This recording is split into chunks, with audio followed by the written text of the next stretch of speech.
All right, so it's time for Sports and Coffee Gridiron, Dice and Drives. This is my Continental Football League 1960, the Muncie Flyers. This is Week 2, Muncie Flyers, Game 3. Week 2, Game 3. I guess put that here. Week 2, Game 3. The Muncie Flyers coming here 0-1, and they're facing Portsmouth Sharks, who are also 0-1.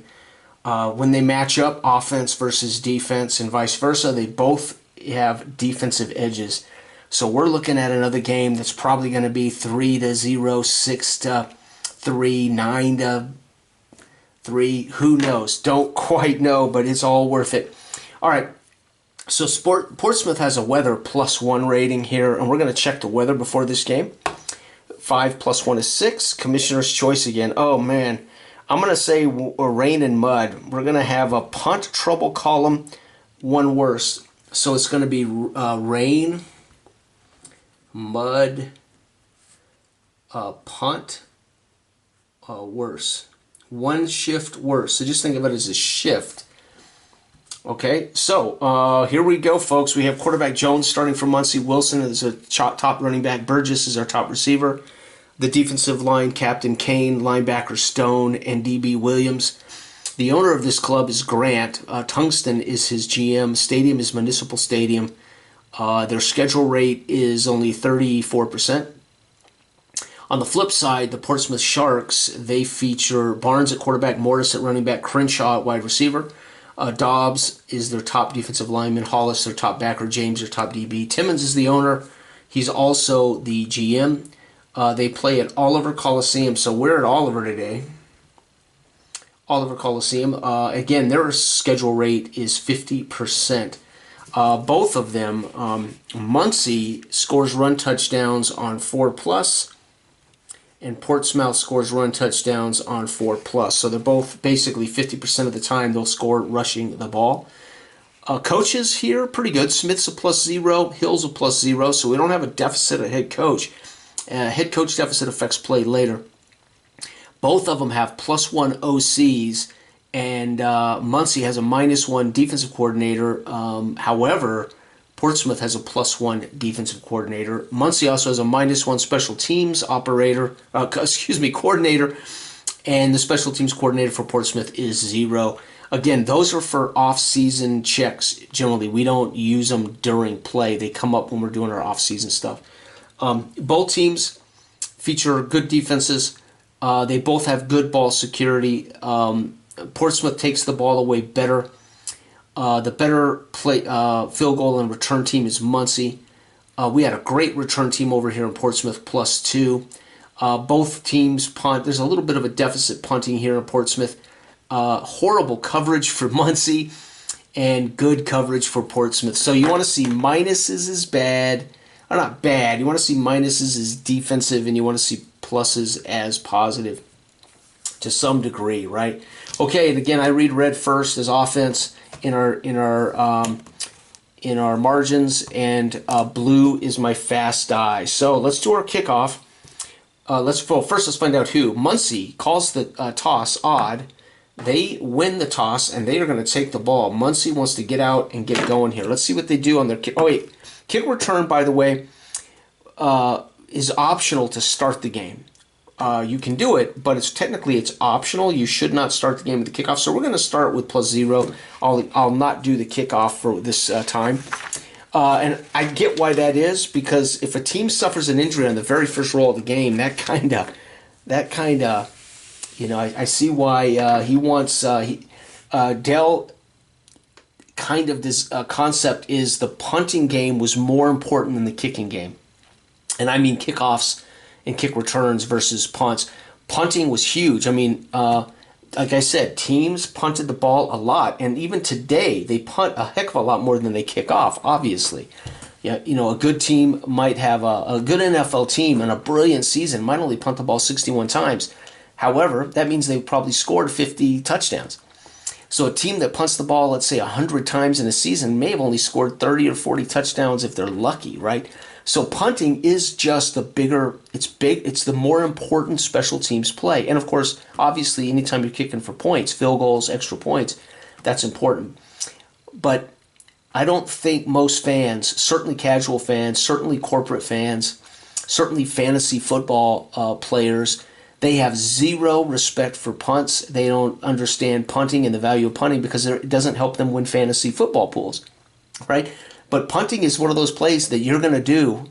You're going to do. It's just got to happen. So in old school football, having a brilliant punter, which is, again, if anybody's ever read John Madden's first book, when John Madden wrote about post-coaching, he wrote about his career. Actually, he might have still been coaching when he wrote his first book. I can't recall. But he talked about when they drafted Ray Guy, that was the difference. That's what put them immediately in contention as Super Bowl contenders. Ray Guy was their secret weapon. And I believe it's true, right? I get it. I totally get it. I have respect for field position based on everything I've ever read, every analytics book I've ever read. So, all right, here we go. Muncie goes to work, and they are +1. Defensive edge, though, +1's not going to be much but a punt. So Muncie, again, talking about punting, they have to settle. Portsmouth will take over. Portsmouth goes to work. They're going to be -1 on that chart. That's going to be a punt. So again, you can expect there to be a lot of punts, especially when both teams' defense has the edge. Oh, -4. This is going to be huge. Turnover. Muncie with a turnover. Now, what we want to do is check Muncie's ball security. +1. Their takeaway +1. That's going to be a +2. We're going to add those up. +2 on the turnover table. Where's my turnover table? Turnover table +2. I rolled a 6. Turnover FPO 0. So it's going to be a matter of fact. Let's roll. Normally they run the ball, so let's see how Muncie turns it over. Nope, they were actually putting the ball in the air. Quarterback Jones intercepted by James.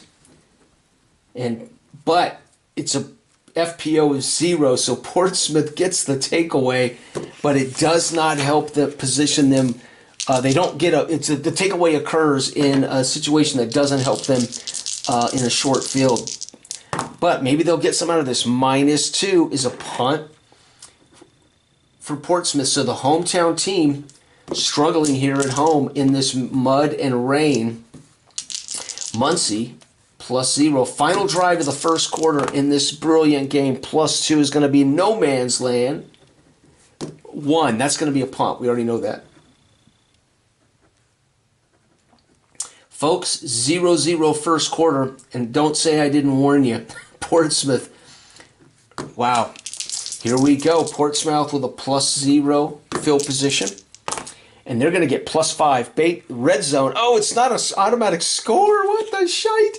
No. Why isn't it? Because we're on the defensive chart. So it's red zone. 4, though, is going to be. They drive down, folks, into the red zone. Where is my red zone chart? They drive down into the red zone. I believe this is a touchdown. Touchdown. Holy cow. And how do they do it? Running the ball, baby. It's going to be Morris. TD run. And the extra point is good. Holy cow, folks. It's 0-7. Portsmouth takes the lead. And that literally may be all they need to win this game. Kickoff is 5. Good, but not good enough. So Muncie falls behind on the first possession of the second quarter. Can Muncie battle back? -1 is a punt. Portsmouth gets the ball right back. They're just trying now to hold on to make sure they don't make any mistakes. Punt. Remember, the punt modifier is only going to show up when we actually do a bad punt check. So the rain and mud will affect the bad punt check, not just any average punt. Okay, Portsmouth, here we go. Trying to add to their lead. Nope, punt. Oh, Muncie, excuse me. Muncie punts. Ports gets the ball back. Can they add to their lead? They're up 7-0. That's maybe all they need. +1 punt. And this is it. Muncie's final drive before the half on neutral field position. Can they answer? +3. Uh-oh, productive drive 3. Productive drive 3. is going to be, oh no, and their field goal kicker is a +1 though, so it's going to be, it's still a punt. So they drive down. Coach thinks it over and says, in this rain and mud, no, punt it away. Let's live to fight in the second half. Portsmouth takes the lead with a Morris touchdown run in the mud and the muck. You can see it, folks. I can read the headlines. I can see the headlines in the paper tomorrow. Portsmouth in the yuck wins 7-0. That I'm going to say at halftime as the writer. I'm already jotting down my headline for a caption for this write-up of this game.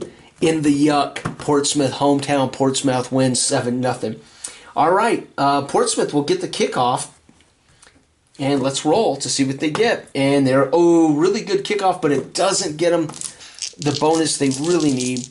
And here we go. It's going to be +2. No man's land. And that's a 1. That's a punt. So they get into no man's land. The coach thinks about it, punts it away. All right, here we go. It's going to be +3. Productive drive for Muncie.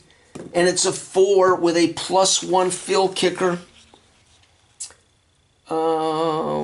+1, 4 is missed, a long field goal. Then, folks, that's going to help.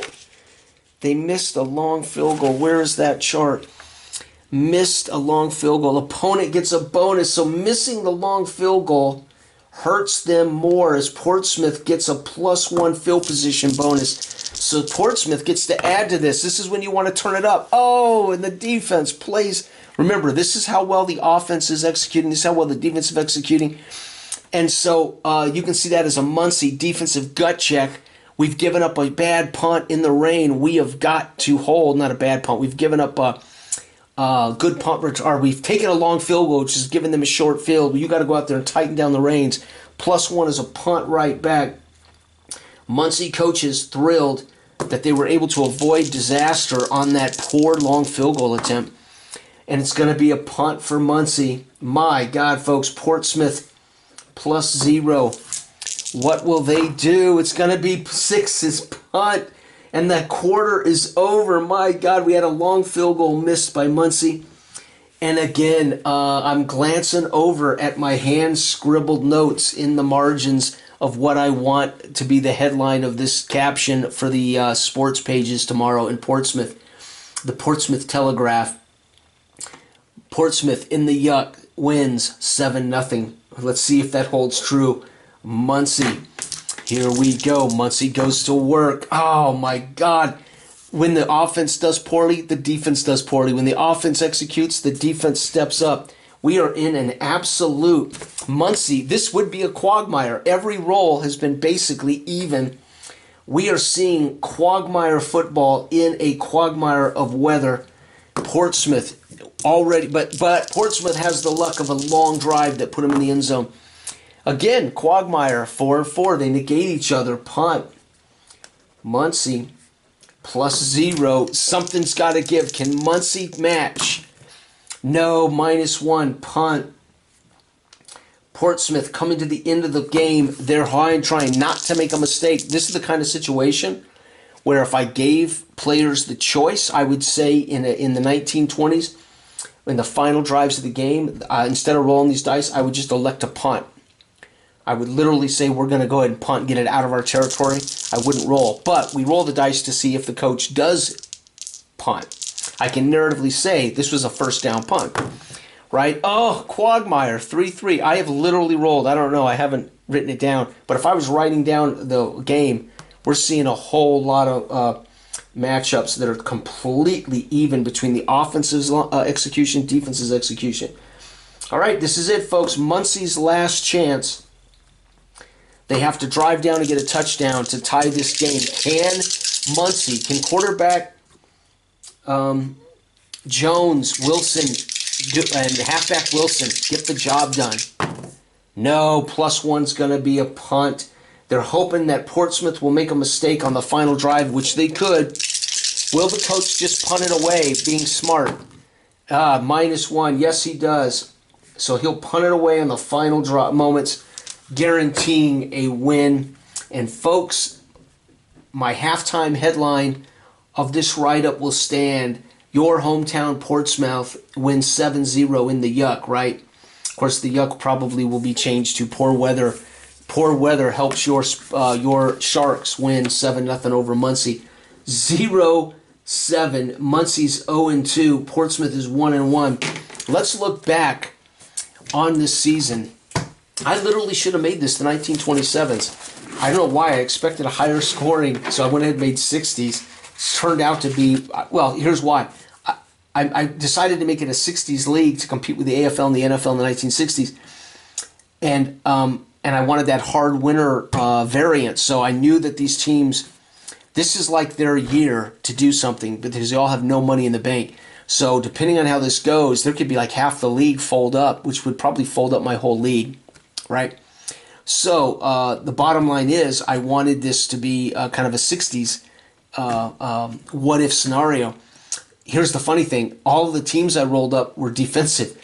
It's created these very defensive games, which are, again, I should have just made this 1932 or something, right? All right, so Portsmouth lost in game 1, 6-0. They won this one 7-0. They lost to New York in New York, 6-0. And they won this game 7-0. Let's go back and look at what Muncie did in their game. Muncie on the so Muncie's in their second road game. I forgot that because they couldn't talk someone into coming into their house.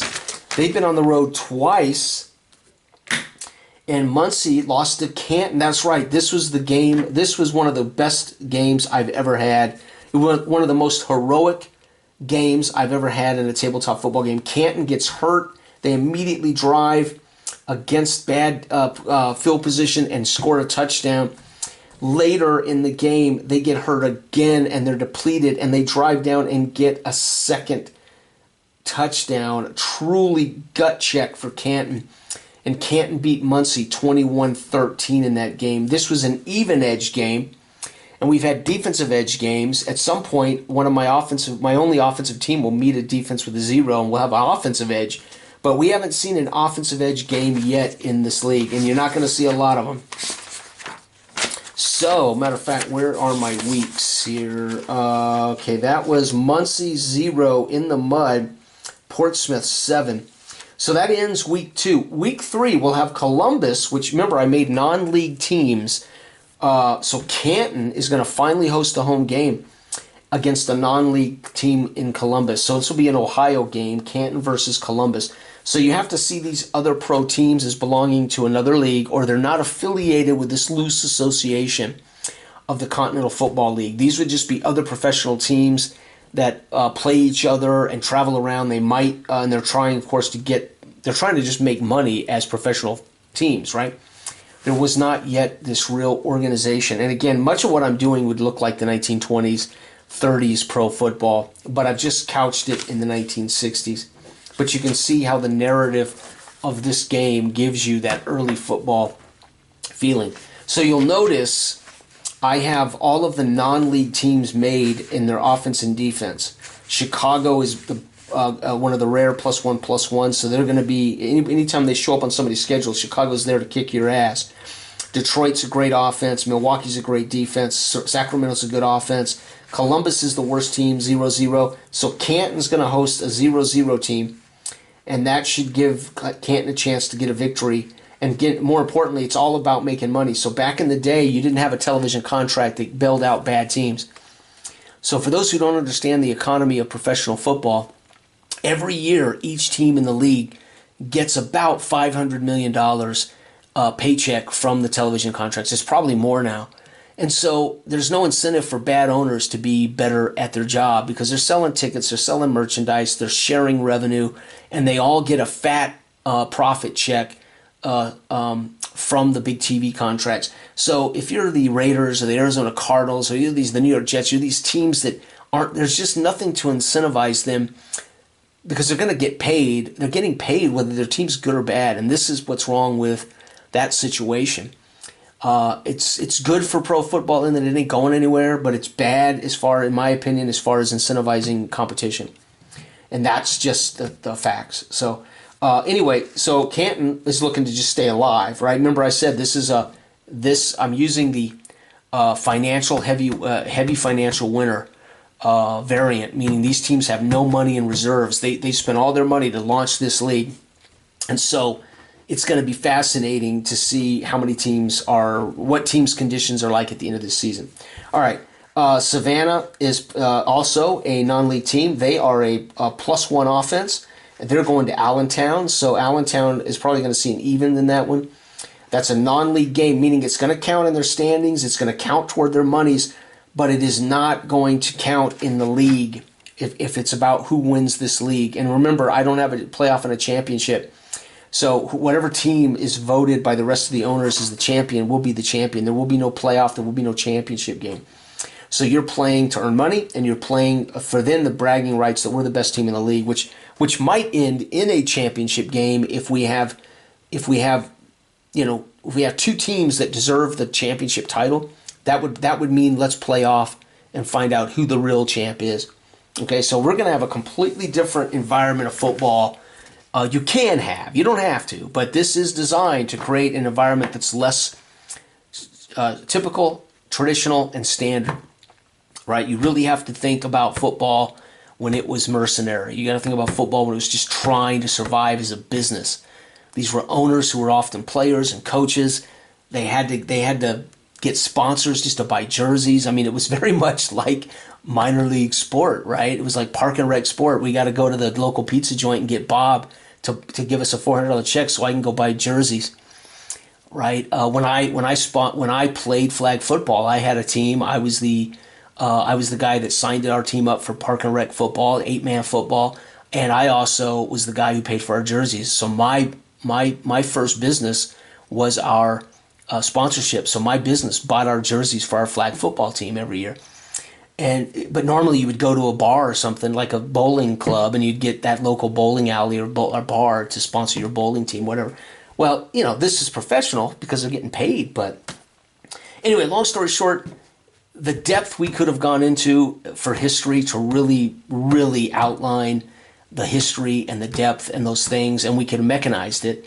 Much of it's mechanized, but in a general sense, I'm adding narrative here, and in a way, my narrative becomes the mechanization of these things. All right, then we got Muncie at New York. That's a league game, and then we got Portland at Raleigh. That's a league game. So it's fascinating. So far, New York is 1-0. And then New York won. So New York won 6-0 and 3-0. New York scored 9 points. They're 2-0. And their one man, Walker, their DB/place kicker, has scored all their points. So Walker is a hero in New York. Canton had a heroic game and won that first one. Second game, they couldn't muster any points against New York. Allentown, who did not get to play on Raleigh, both those guys did not end up getting a scheduled game in week 1, so they are already they were already building a deficit. But back in the day, you would have had a contract that told players, if we don't play, you don't get paid. So at least they didn't have to pay players to sit around in week 1. So those players are selling cars and flipping burgers during the week. They can't count on a paycheck in week 1. So week 2, you got to remember, these players are all hoping that they're playing every week so they can count on that revenue, right? If not, most of these guys are going to have second jobs, right? All right, anyway, I mean, again, we are so, I think most people see the NFL as it was always rich, and it was always powerful, so to speak. It's just not true. People don't know this. When Jerry Jones bought the Dallas Cowboys in 1989, they were losing $1 million a week. Now think about that. 1989, pro football appeared to be at the pinnacle, right? They had just bankrupted the United States Football League. They had high-priced superstars. When they sold that team to Jerry Jones, they were losing $1 million a week. And that's the Dallas Cowboys, arguably the most successful, most lucrative professional football franchise in NFL history. And they were literally losing $1 million a week when he bought the team. So it just isn't true that the NFL, that they were always going to last. It was always rock solid, which is why when they expanded in 95, it's why it took the league so long to agree to expand, because A lot of people don't know the financial conditions of these teams. So why do you want billionaires to own your teams? Because they need capital to keep these teams functioning when they weren't making money, right? That's why I talk about. That's why in my game, big country time sports football, I talk about the capitalized owner. That's an owner who has enough money to pay all expenses for 2 to 3 years, but eventually they're going to run out of capital, right? So when I say a capitalized owner, I'm talking about an owner who has enough money in the bank to pay all debts for 2 to 3 years, and then they're bankrupt, right? So those of you out there who have ever bought into a franchise or have looked into purchasing a franchise, very often the franchise will scrutinize your finances, and they'll tell you if you don't have enough capital to last for 2 to 3 years, they won't sell you a franchise because they know you're going to struggle for the first couple of years. So you need to have enough money to pay all your debts, right, until you start to turn a profit. And that's just business in America. People think that everybody who owns a Subway is rich. Well, if they end up owning 6 Subways, they're rich, but that initial Subway owner may be barely making it, if making anything at all, right? Back in the day, you wanted a popular franchise because you were going to have a better chance of making profit early, right? McDonald's guaranteed profit, right? McDonald's is the number one restaurant in the world, not just fast food. McDonald's is the highest profit margin in the world per store. And a lot of people just don't know this stuff. But I owned a restaurant, and of course, I've actually been a consultant for restaurateurs who needed help to increase their profit margins. So I've done consulting work, and it is hard. Restaurants, if you're lucky, you're making 1 or 2%. If you're lucky, if you have a liquor license, you might do a little better. But anyway, I've gotten way off this. I could make a game on just restaurant touring, right? I mean, I should design a restaurant. So you want to be a restaurateur? People, they think it's easy, and they think it's glamorous. It is a nightmare to be a restaurateur, I'm telling you. So for any of you out there working for a mom and pop restaurant, they are not getting rich on your ass. They're probably barely making it, right? So anyway, I'm going to shut up now. I've somehow lost my way. But point is, what fascinates me about early sports, one reason I love early history, is winning mattered, right? You needed people in your seats. You needed them buying beer. You needed them, and people forget. If you watch even in the 1970s, you watch old NFL films and highlights, there's nobody out there wearing jerseys and ball caps. It took Pete Rozelle licensing the NFL before you started seeing fans buying jerseys and ball caps. So you would look in the stadium in 1974, and you might see a few people in the black and gold, and you might see a few people wearing a Steelers hat or maybe a jersey, but most of them were in civilian clothes. Now, when you tune in to watch TV, everybody in the stands is wearing paraphernalia, and that's part of why these teams are surviving, making money. The television contracts changed everything. And for those who don't know, when the NFL I can't remember which year it was now, when they had that first billion, I think it was a $4 billion deal, and at the time, I think it was Goodell. Goodell had said after the television deal with Fox and CBS and Sunday night, I think it was Sunday Night Football, Monday Night Football, ABC, or ESPN at the time, ABC, whatever. Goodell said they could have bought the entire league for less than that. Now, football teams are going for $6 and $8 billion. But in the last 30 years, that first big NFL television contract, they could have literally just bought the entire NFL for that. And so that changed everything. That meant every team was financially secure as long as television, they could renegotiate good television deals from here on out. Now the teams themselves, if you own the stadium, are worth billions of dollars, right? So I think Seattle's going to sell, they sold for the record $6 billion, right? Denver, I think, sold for, actually Denver may have sold for around $6 billion. And then I think Seattle just sold for a record, I can't remember, but I think it's almost $7 billion. And if you own your stadium, that's like another $1 billion of value, right? And a lot of teams don't physically own their stadium. So you can understand why I've always wanted good ownership rules, and I've always wanted kind of a fascinating economics rules. The problem is I want the games to be first and foremost about playing games of football, and I don't want people to get bogged down in a lot of administrative, off-the-field rigmarole every game. if I was making a PC football game where all of those numbers could be handled and all those records could be stored for you and all that with a click of the button, your mouse click, and you hit the button and it does your tallies, and then I would want a very, very dynamic and interesting economic system that my football world fits into. So I'd actually want to create a little economic system, closed system that's not affected by world wars, because I'm not going to be simulating the world. I just want a closed economic model.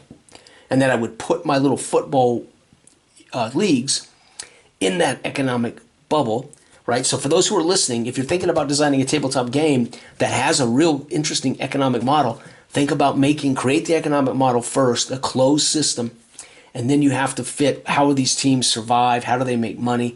Now that's going to mean that players are doing a lot of this economic dice rolling and all that kind of stuff too, not just playing games. And again, I like the idea of it, and I want to see it in my games, but I want it to be simple to do between seasons. So, for instance, our Canadian add-on module. So we got the Gridiron Dice and Drives main book, and then there's going to be the Canadian separate book. It's a module, Canadian football add-on module for Gridiron Dice and Drives. You can play it without this, by the way. So you'll be able to play the Canadian module without buying Gridiron Dice and Drives. You just won't have all the off-season stuff.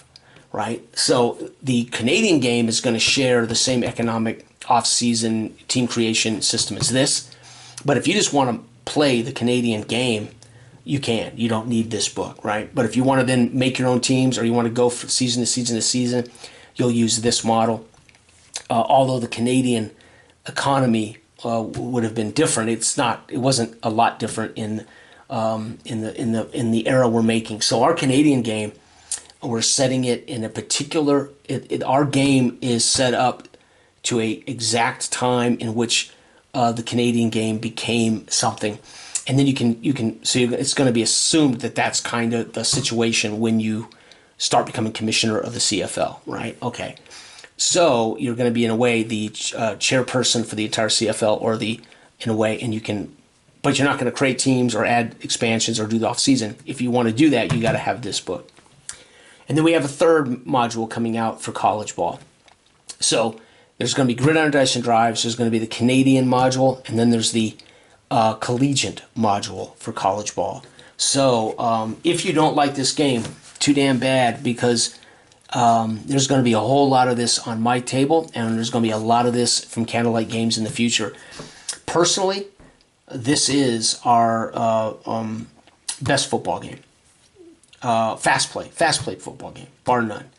I love my Time Sports football. It's fast, it's fun. You can tweak it, you can change it. It's very friendly, consumer friendly. It is customizable friendly, etc. This is a little more straight up tabletop board game. This is what you're meant to be doing and how you're meant to be doing it.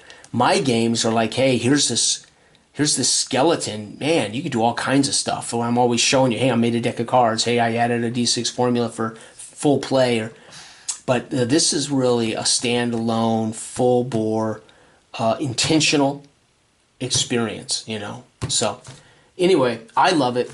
Dell nailed it. And then, of course, my part of it was helping write the history, helping proofread, which you might say I kind of effed up pretty good. Again, I'm a good proofreader, but I'm not an editor. So long story short, this video turned into let's just play a game of football to me yammering around here, but there's going to be Gridiron Dice and Drives is the Candlelight Games flagship football game as far as I'm concerned. We still have our big boy that's just full simulator, Parallax Football. That's my flagship football game. That's my full sim with dice and a full history out there. Rodney made every team in history for it. So Parallax Football is a full football simulator, though. It's not necessarily meant to simulate careers or seasons. You can make fictional teams and you can devise your own off-season and stuff. It's got basics. But this is kind of a certain environment, right? All right, anyway, I'm going to shut up now. I got talking about all kinds of stuff, including the economics of restaurateurs, of owning a restaurant. But long story short, that's where I'm at, and that's what's going on. And everybody out there have a wonderful week. Be safe. Do what you love and love what you do. And everybody out there, enjoy your week. Bye-bye.